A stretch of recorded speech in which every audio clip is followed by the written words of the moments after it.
Acquired immune deficiency syndrome, or AIDS, started as an exclusively gay disease. This depression of the immune system can lead to a rare form of cancer, Kaposi sarcoma, which shows up as those purplish spots.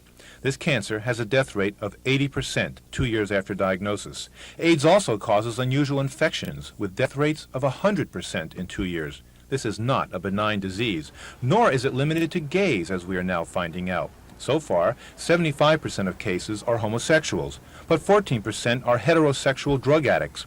5% are non-drug using heterosexuals with no other risk factors. 5% are Haitian refugees, and 1% are hemophiliacs who presumably caught it from blood transfusions. Females who are partners of male drug addicts can get the disease, and also infants of female drug addicts. What do we know so far? AIDS appears to be a virus transmitted through blood, semen, saliva, and other body secretions. There is a blood test for the disease.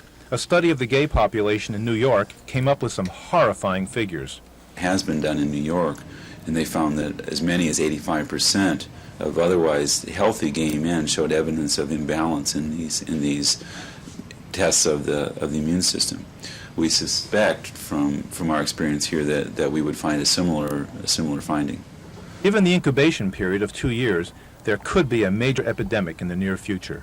Do you suspect that it's possible that this disease could be spreading from the gay population in San Francisco to non-gays in San Francisco and thence on to other cities? I suspect it is spreading, and I suspect it will continue to spread to other areas of the country.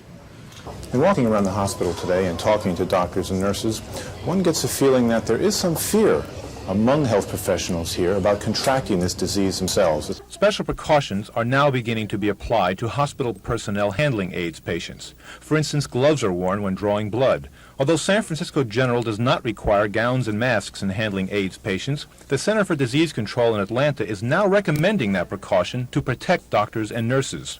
There's a lot of anxiety. All of us that are taking care of the patients go through periods of personal anxiety about getting the disease.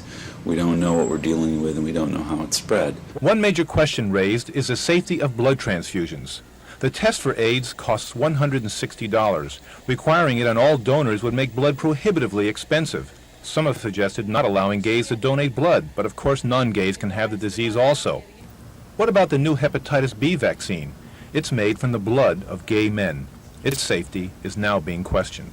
My understanding is that it's coming from gay men who have been victims of hepatitis B, which is the same community where the AIDS is most rampant now.